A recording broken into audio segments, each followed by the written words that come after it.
You can go to the next slide. You can skip that. I think everybody knows how to use Zoom now. Um, so there's a required project-specific pre-application meeting, which is in addition to this meeting. If you haven't scheduled a meeting to introduce your project, then please do so by April 30th at 4 p.m. and you can send me an email request. Next slide. So the NOFA for AHF 14 is available on the DOH website.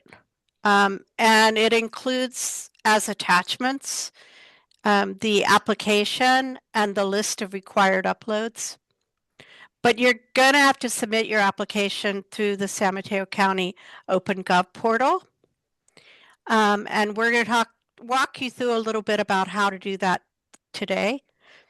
It's new for the Department of Housing staff as well, so we're learning alongside with you. But we have a lot of support from our friends at County Procurement who are going to give you an introduction to this today. Next slide.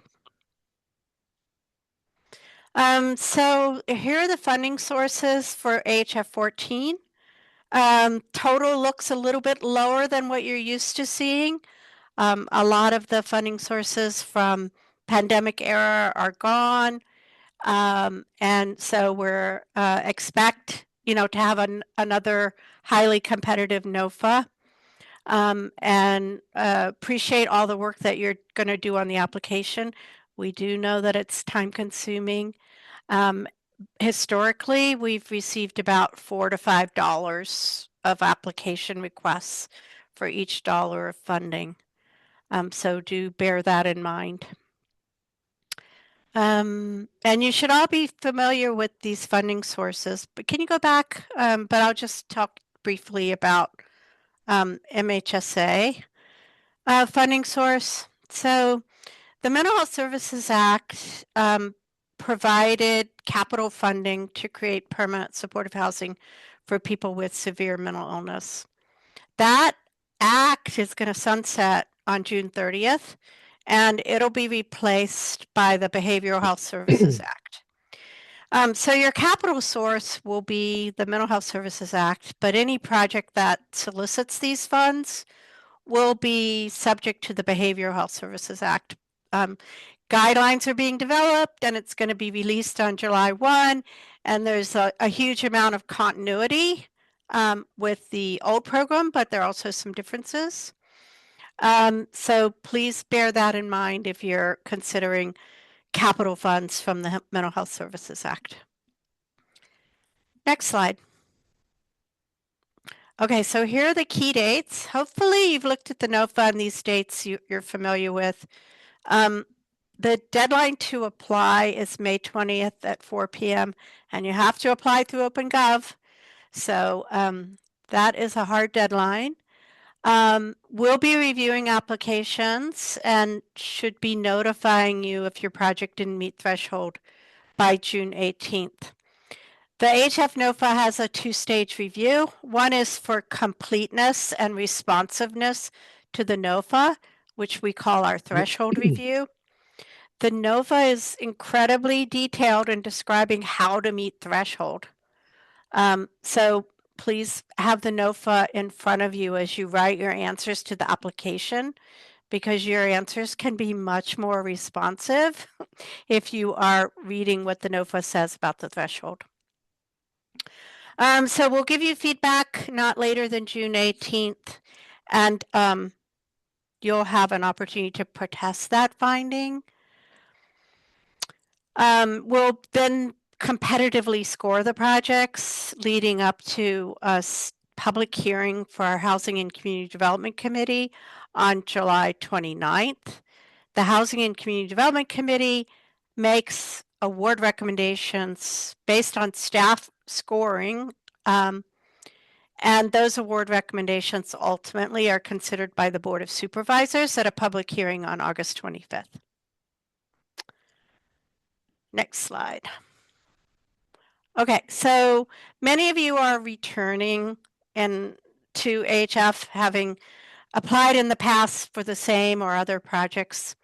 And the AHF 14 has a lot of continuity with the prior NOFAs, but there are also some changes.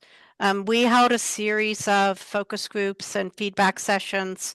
We did a written survey to developers, and we've tried to make some improvements based on the feedback.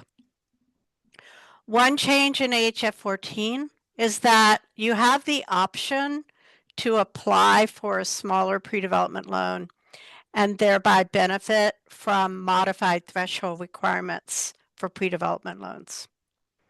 So, if your project is not going to start construction before January 1, 2029, then you're well advised to look at the option to apply for pre-development funding. So that's a change. We had pre-development funds, early stage funding, and funding for projects ready to get over the finish line, all lumped together.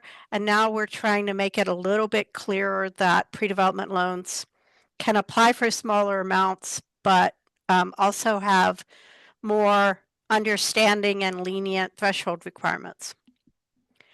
Another change to threshold in response to the feedback is we now accept 2 years executed tax returns in lieu of what we have always required, which is 2 years audited financial statements. Again, we had some for-profit developers who asked for that change, and we've evaluated it and made it. We also have a new certification and legal disclosures form. In the past, our NOFA includes a long list of agreements, but not a form for you to disclose any qualifications or exceptions to your ability to make those representations. So now there's a form for you to certify, and you can disclose anything that you feel you need to disclose in order to make that certification. So that's new, and again, we feel like that's to your benefit. Another change that came from the feedback is we've lowered the leveraging threshold from $1 million to the lesser of $1 million or 20,000 per unit. We have this requirement that each project come to the table with this application with a third-party commitment of funds of at least $1 million. And so we've modified that in response to feedback that it was difficult for smaller projects. So it's very much still required that you have a third-party funding commitment in hand, but the amount's lowered. And there's also some wiggle room in that definition for projects that make the pre-development election. So you could have a staff support letter rather than a binding commitment letter if you make the pre-development election. Again, in response to feedback, our financial feasibility threshold, it's very similar to what you've seen in the past, but we've added a detailed list of the specific financial factors that we look at, and hopefully that'll be of use to you. The readiness threshold, as I mentioned, for projects that are going for larger awards, you have to demonstrate the ability to start construction before January 1 of 2029, unless you make the pre-development election, and then you can show that you'll start construction before January 1, 2031. Again, trying to make threshold more responsive to projects that are very early stage. Competitive points, this was a big policy shift to give more weight to leveraging and readiness and less weight to affordability and serving priority needs. And that's just entirely responsive to feedback and concerns about the current environment where there's no immediate prospect of state HCD funds and no immediate prospect of housing authority being able to provide project-based vouchers. So we got feedback from the developer community that in light of the current environment, it would be good to give less weight to affordability and priority needs. And we hope we'll be able to change that if the state housing bond passes. But for now, we're trying to be responsive to the larger financing environment that you're dealing with. And then a couple of changes just in the scoring. We got feedback that people would like a published scale for allocating points to the extent that's feasible. In the past, we've described how projects would be ranked, but we didn't publish a scale. So this is just gives you a little bit more ability to see how you'll be scored. You won't know how you rank in relation to others, but we hope that'll be useful. And again, that came from feedback from the developer community. So, there are other changes in the NOFA, but these are the top level changes. And then not new, but please remember the development pro forma and the 30-year cash flow projections must be uploaded in an unlocked Excel format. And every year we hear our consultant will not provide an unlocked Excel. If that's the case, then you need to get busy turning their work product into an unlocked Excel, because we will not accept a PDF or locked Excel document. We need to be able to look at your formulas and see what you're doing. And so that is not a change, but we've, encountered comments on it in the past.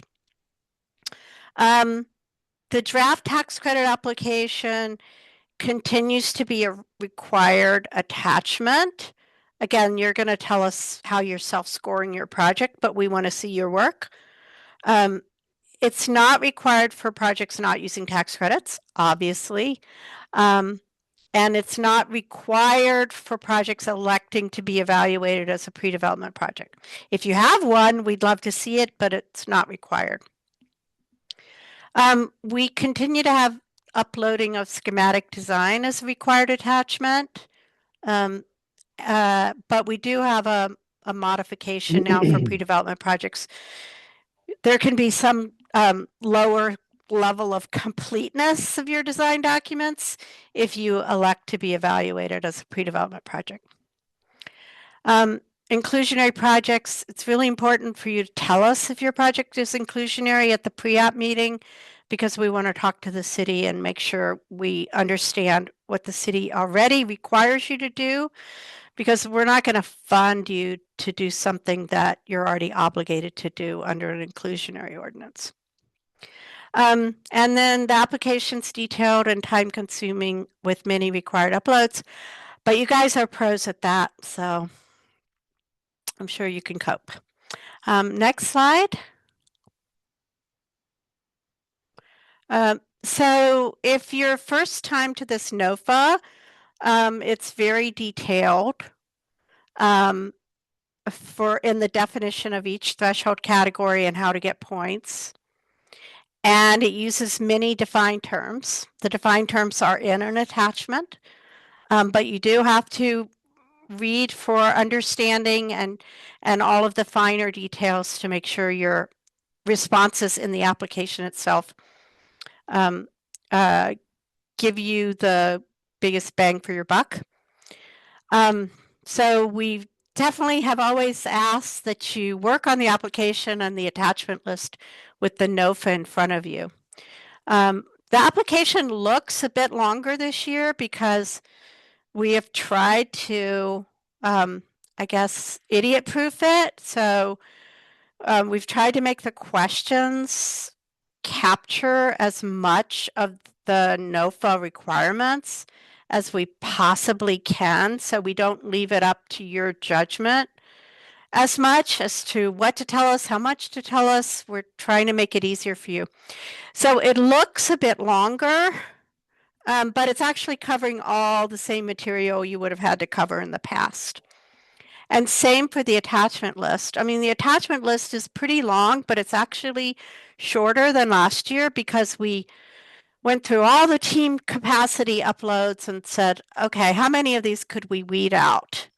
And so the attachment list, at least with respect to team capacity, is not as burdensome. In other respects, it looks a lot like last year, but it's a lot of attachments to upload. But mostly attachments that you have to have for other purposes anyway. If there's something different about your project, or you're not sure you explained something, or there's something that needs to be explained, there's opportunity to upload optional attachments. Please clearly label them so we know what they are and why you uploaded them. A label might be like cross-referencing an application section, for example, but you have the ability to be as responsive to the NOFA as possible by uploading additional optional attachments.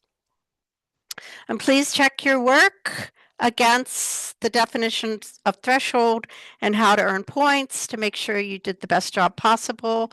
And don't put off working in OpenGov, especially if you're a first-time user.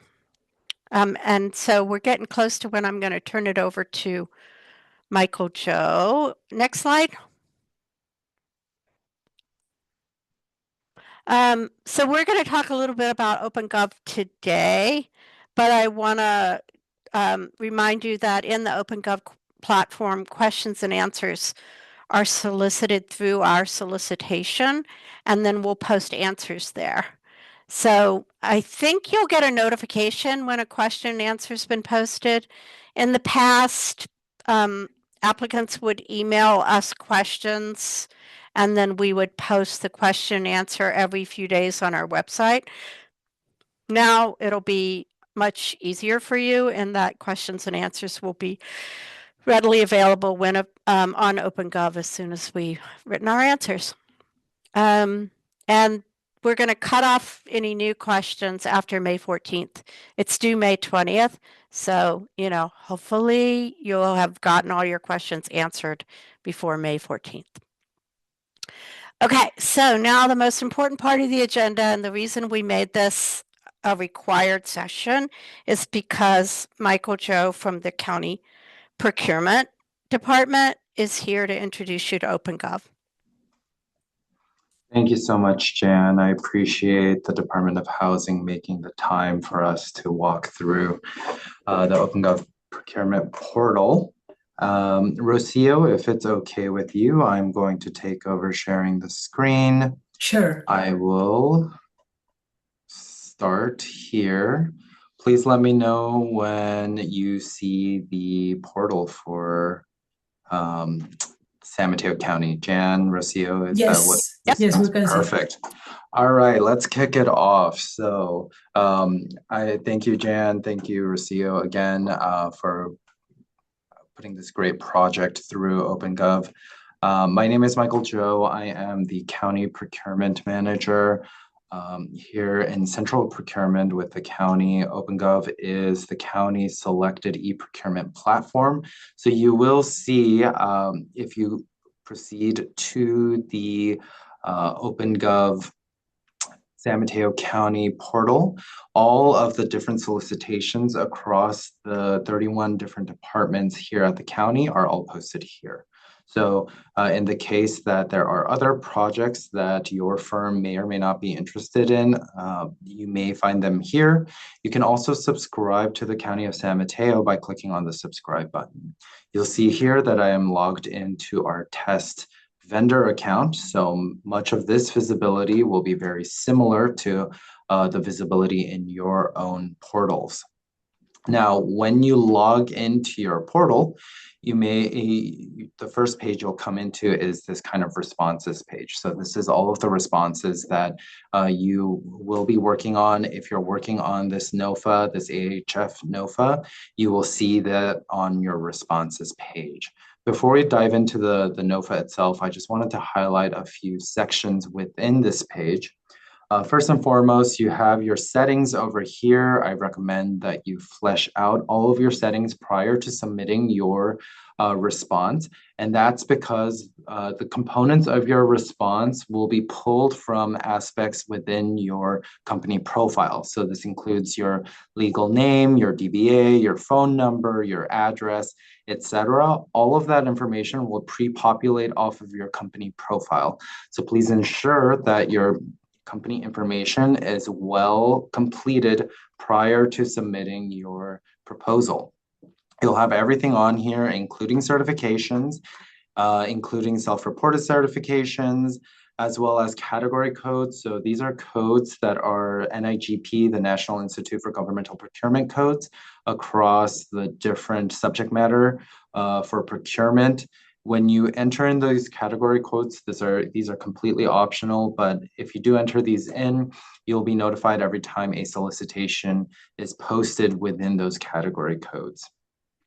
Wanted to make sure that I state that OpenGov is a national database for solicitations across governmental agencies. So it's not just the County of San Mateo. Many other agencies locally in the state, as well as nationally, use OpenGov. So it is a tool that you may want to use for projects beyond the County of San Mateo.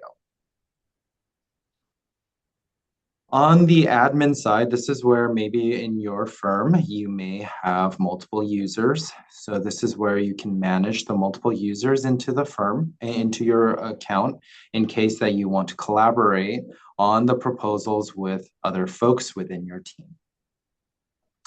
On the profile side, this is where you can set up your own user account.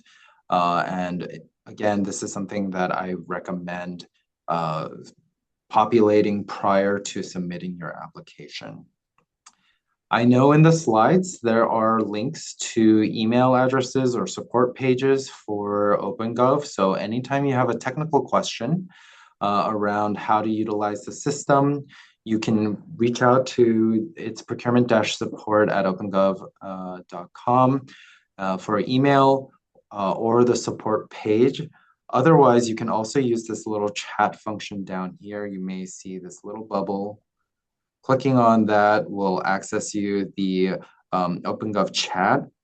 You'll notice that it is AIF first, but you can connect with a live team member. So OpenGov is available for chat standard working hours, Pacific time. So that's Monday through Friday from 9 to 5. So you can connect with someone in case you are having technical issues. If you have questions about the solicitation itself, the NOFA itself, that's where you ask those questions in the Q&A, which I'll show you shortly. Technical questions about the platform should be relegated to the OpenGov support side. But otherwise, please ask your questions in the Q&A portion of the solicitation itself. I see that there's been a few chat items. I just want to make sure there aren't any questions that I'm missing. I want to pause right here before continuing through. April asks, should we create one login per person per project or per organization? What I suggest is creating first your organization's main administrator profile. So whoever kind of owns the OpenGov profile for the organization. And then if you have multiple employees who are working together, collaborating on the proposal itself, then invite those users in using that admin page. So adding users via this way, that way you have multiple folks who can help you in the proposal. April, I do see your hand up if you would like to unmute. Yeah, if I can elaborate the question. Sure. Is this the same platform that perhaps our accounting has been asked to start using? And if so, are you suggesting we use their login? Okay. It is not. So invoicing for the county is handled on a separate platform called Coupa. That is something completely separate from OpenGov. This is purely the solicitation platform. So this will be completely different. Great question.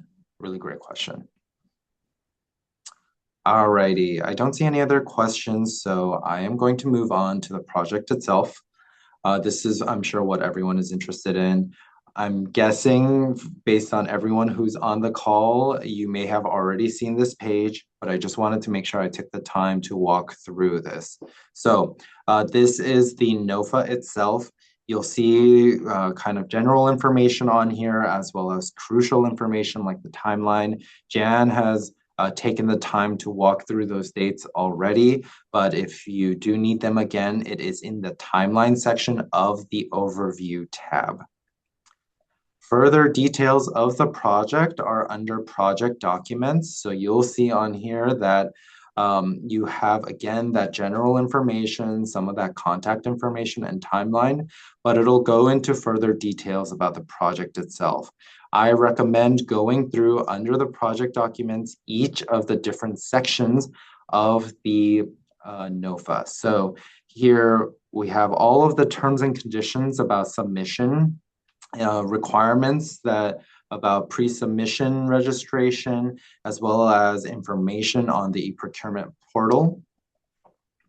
You have instructions to applicants. Again, these are standard T's and C's, but very important for the entire process. So I recommend going through each and every one of these T's and C's. Important is section 5, which is the technical proposal. So the technical proposal is where you will populate additional information as well as upload completed forms. Jan has mentioned all of the kind of required documentation as well as any additional optional documentation. All of that gets submitted in section 5, the technical proposal.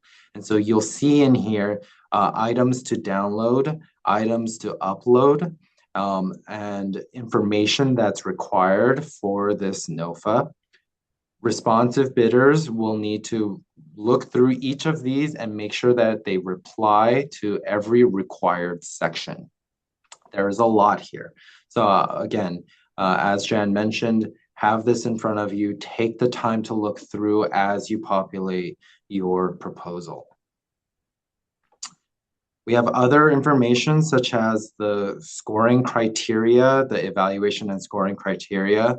The DOH team has done a really great job of kind of explicitly listing all of these components out, making it very clear. It is a lot of information, but again, better to be clear, better to be kind of very thorough for the bidders to know exactly how they will be evaluated. So that information is available publicly to everyone on this call, as well as any proposers. Further T's and C's, these are county standard terms and conditions here, things to look forward to, look through as well. And Jen also mentioned protest information that is built into the NOFA page itself. Here is the downloads that was touched on earlier. So these are all of the attachments. Please make sure you download each and every single one of these, complete them as per required, as per the requirements listed out in the NOFA itself. Now, some folks may prefer to take a look at this not on a web page, but maybe in paper format. You know, folks like to look through documents in the best ways they prefer. If you'd like to look at it in paper format, you can download the project documents. So clicking on the project documents and downloading that, first I'm going to follow this. I will say that I am a prime contractor. I'm going to follow this and download the file.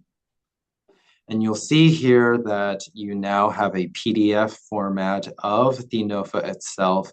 All of the information that I just walked through, all of the sections that I walked through are in now PDF format. If you prefer to download this, or maybe, I don't know, maybe you might want to put this on your Kindle to take a look through.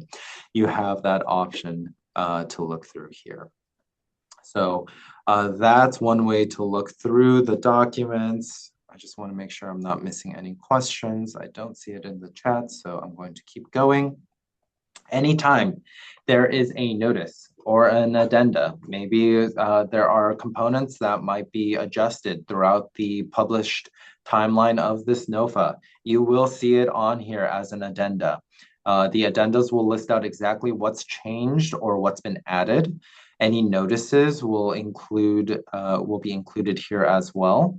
The system will require you to acknowledge all addenda and notices. Why is that? Addendas are additional information, additional components that bidders or proposers should keep in mind. Notices are that as well. So we want to make sure that bidders and proposers, firms are well aware of any changes or any updates, any additional information prior to submitting their bids. So keep an eye out for this addenda and notices page. I saw that some folks are asking for the PPT slide that's been presented today.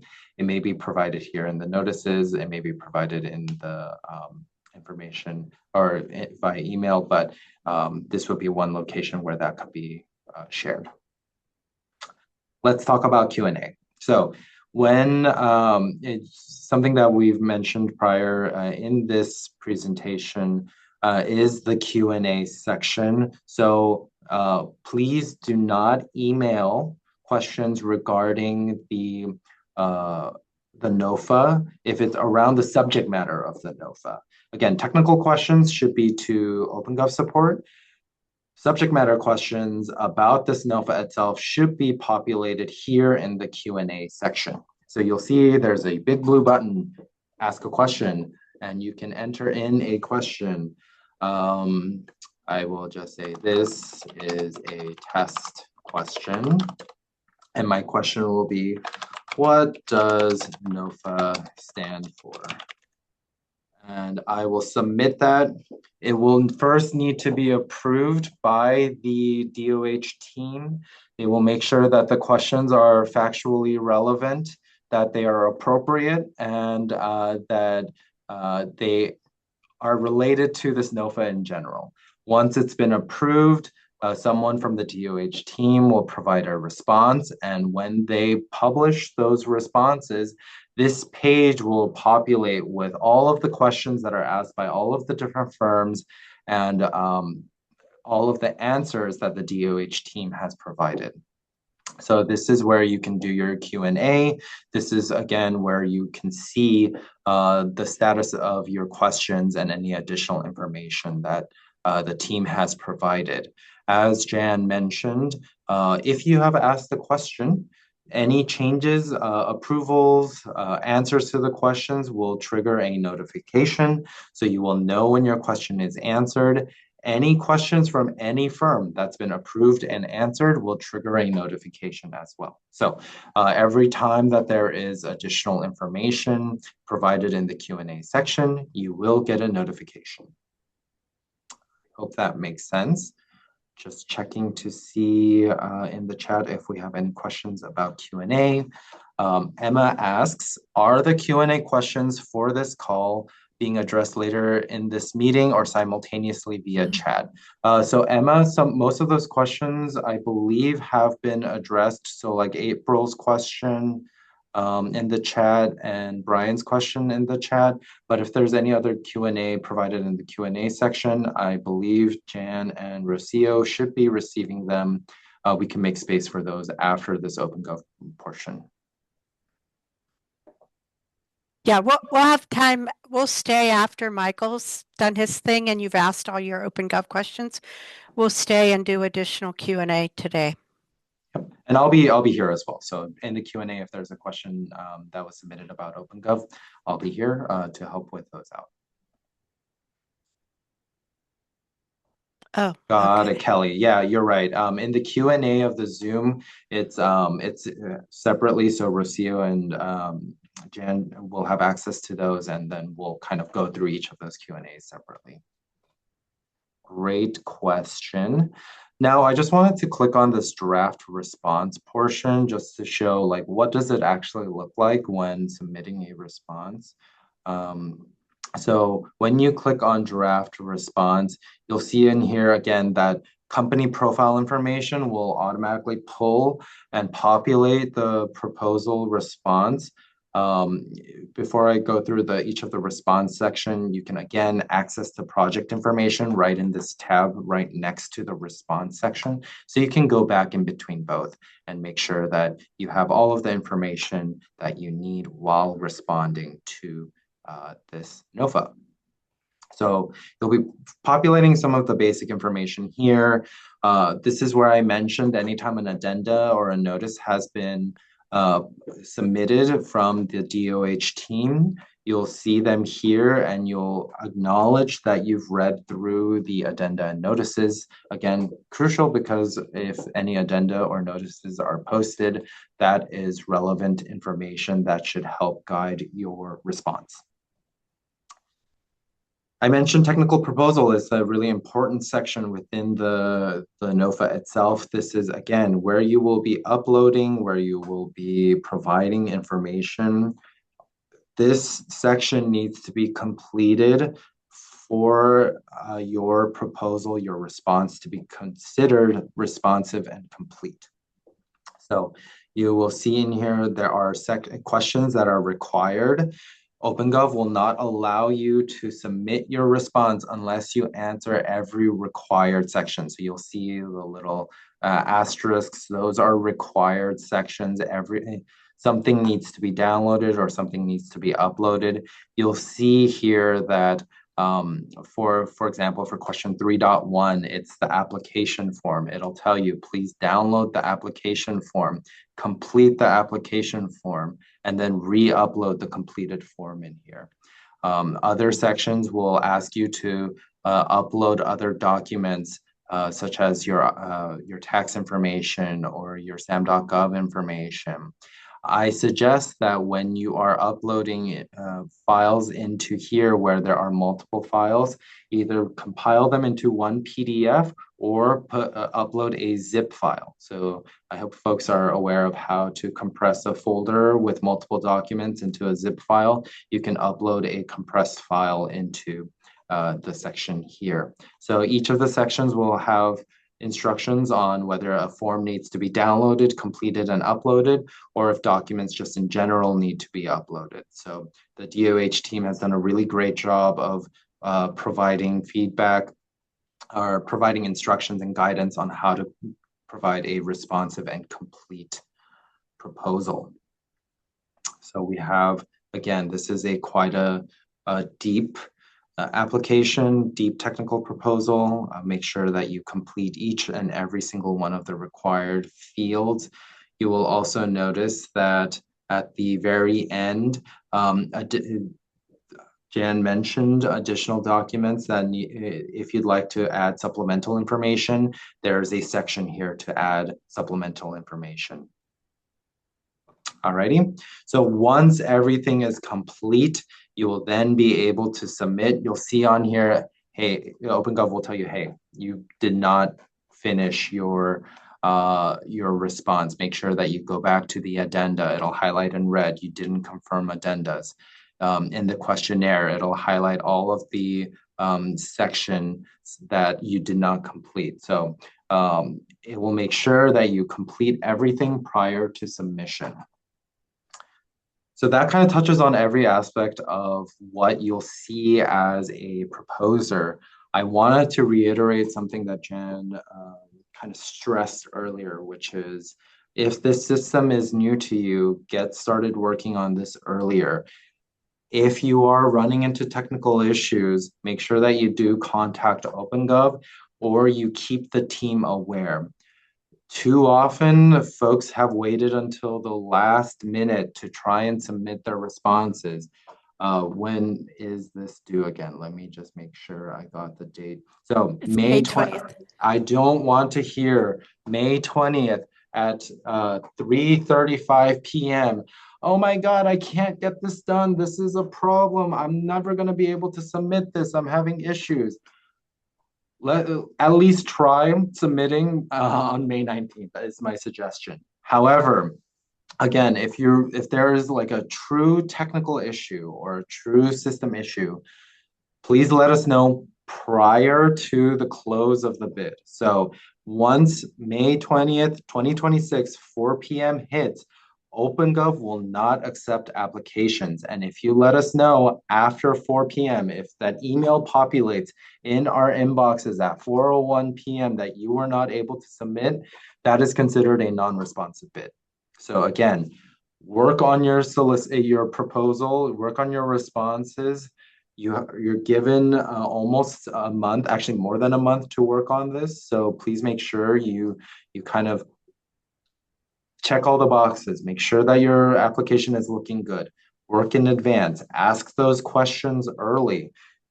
Please get those done so that when we get to the timeline, the due date, you have a smooth sailing process of getting those responses in. So that is my little OpenGov spiel. I'm going to hand it back over to the DOH team to go over any questions that may have been received in the Q&A. Okay, I just had an anxiety attack, Michael, thinking about May 20th. Why? Thank you. Thank you for that. So we can take questions from Michael, or we can take questions about the substantive NOFA requirements.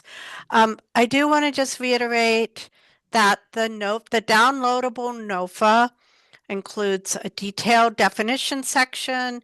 It includes program description, so you know the underlying guidelines. It also attaches the county's underwriting requirements, which we will apply in evaluating your financial response. So, you need to read all the attachments to the NOFA that are in the downloadable NOFA. So, yeah. And now we want to open it up to questions, and I actually can't see what's in the question box. So Vocio, I'm hoping you'll just either call on people or read the question. Yeah, so there's one from Rachel or Michael. Okay. Which codes should we use to be notified for affordable housing? I don't believe there are specific NAICS codes for affordable. Got it. Great question. So the team will be utilizing NIGP codes. And those codes, if you search up, I am going to pull up the codes themselves. The codes are for notification purposes, but they will not restrict you from submitting applications here. Let me just pull up and see. Don't know off the top of my head, but if you do on the code set, search NIGP codes for just housing, you'll have a bunch of different codes under the 91800 and the 95200 coding for housing. And so that could be codes that you subscribe to all the way through. You could do things around construction, affordability. There's so many different codes. Just in your profile, your company profile section, and click on edit category codes. You'll be able to search the NIGP codes for using keywords. And Rachel, to make sure I understood your question, so you can go to this NOFA with a specific link, right? So you don't need to enter a code in order to access this NOFA. The code is going to be useful to alert you to other relevant proposals, but this NOFA is already set up with a specific link, whether or not you have a code entered there or not. Correct, Michael? That is correct. So as long as you have access to that link, just to make sure that it's easily accessible for folks on this call, what I'll do is I will post the link to this NOFA itself. So give me 1 second. I will make sure that that gets shared in the chat, just in case anyone needs it. Great. Rocio, any other questions? I see Ryan has his hand up, but do we have any questions? Yeah, we have 3 more questions. These 2 Okay. are related. Can you elaborate on what you mean by tax credit application? Are you wanting to receive a draft attachment 40 and exhibits A and B? This needs to be Yes. more clear. Yeah, Okay. and this other question is like related. A tax credit application typically takes months to complete. It doesn't feel reasonable to request completing this application in addition to an entire tax application in 30 days. Can you Okay. elaborate on your reasoning for this requirement? So this is not a new requirement. It is the attachment 40. It's not required for smaller pre-development early stage projects. For projects that are seeking larger final awards of county funds in order to submit for tax credits in the next year or so, yes, we want to see your attachment 40. But that's not new to this NOFA. And you have the option to avoid doing that by electing to be evaluated as a pre-development project. Next question. Is there a comprehensive document checklist for applicants to refer? Yes. Right. Yeah. There is a checklist submission checklist where is detail all the documents that you are supposed to submit. Yeah, and I just want to give a shout out to Rocio, who did so much work to make this as easy for you as possible, including creating the attachment checklist. So yeah, next question. Next question. What are the requirements for operating subsidy commitment letters? Well, so you cannot assume a rental subsidy without a written commitment letter from the source.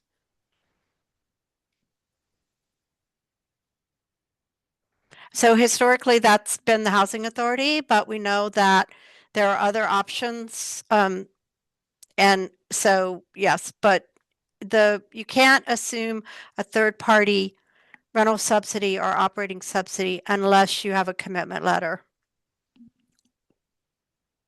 No more questions. Ryan had his hand Ryan. up.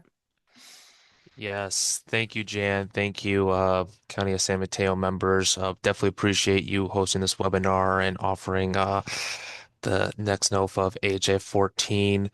Just referencing the NOFA attachment, I wanted to ask about the public employee housing demonstration point section. It does mention up to 10 points if an applicant were to reserve in between 10 and 20%, 25% of the project's units.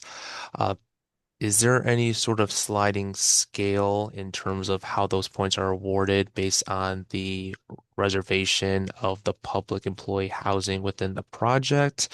Is there any other guidance in terms of certain AMIs, certain Benju types, any sort of, I guess, guidance or parameters, or is this section more for the developer or applicant to propose to the county? So thank you for your time. Yeah, that's a good question. So Ryan, do read the NOFA because it elaborates on exactly the issues that you've raised. Point number one is that you're going to have a development pro forma and projected cash flow that relies on certain unit affordability matrix, unit size, and different AMI bands. And we don't want you to change that in order to get the public employee housing points. So if you're interested in getting those points, you're applying for them within the framework of your existing pro forma. We don't want you to retool your pro forma because of that. It's very much something that the county's working on implementing. And so we're interested in projects that think they're a fit. In general, we're looking at units from 30% to 80% AMI for public employees. But again, that's really, it needs to fit your project and your pro forma. So we don't want you turning yourself into a pretzel to get those points. If you think that this project, because of its location, its unit mix, its affordability mix, whatever, would be a good fit for county and other public sector employees, then you can apply for those points and upload an attachment that explains why you'd like to be considered. Does that help? It helps very much. Thank you. But there's definitely more information in the NOFA. Yes, thank you.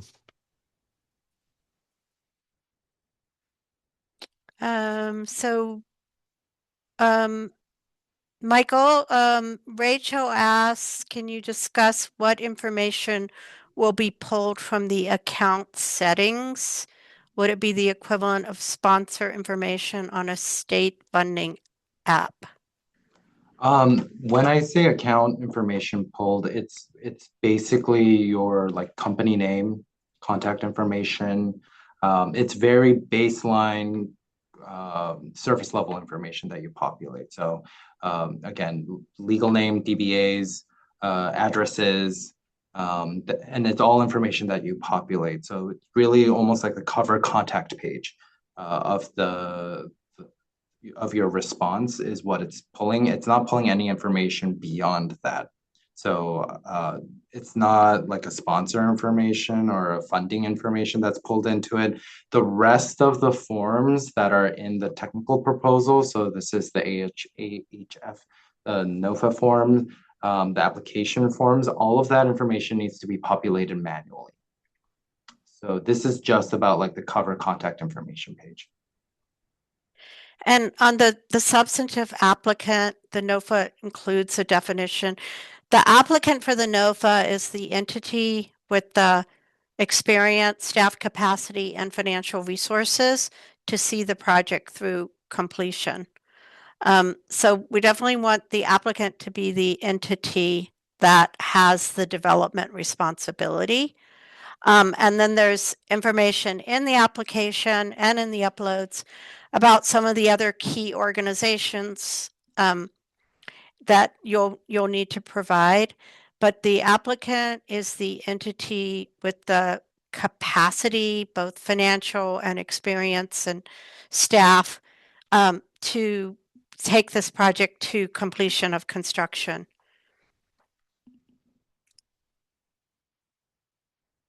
Any other questions? No more questions. Okay, so I guess our next steps, if you have not scheduled a pre-application meeting to introduce your project to DOH, please do that before April 30th at 4 p.m. Do get started in OpenGov and feel free to post questions there. We will upload the slides to OpenGov. Michael told us we could, so we will. Otherwise, other than in the context of your individual meeting, all of your questions really need to go through OpenGov. So I think we're done. Thank you everyone for your time today. Thank you. Thanks everybody for your interest.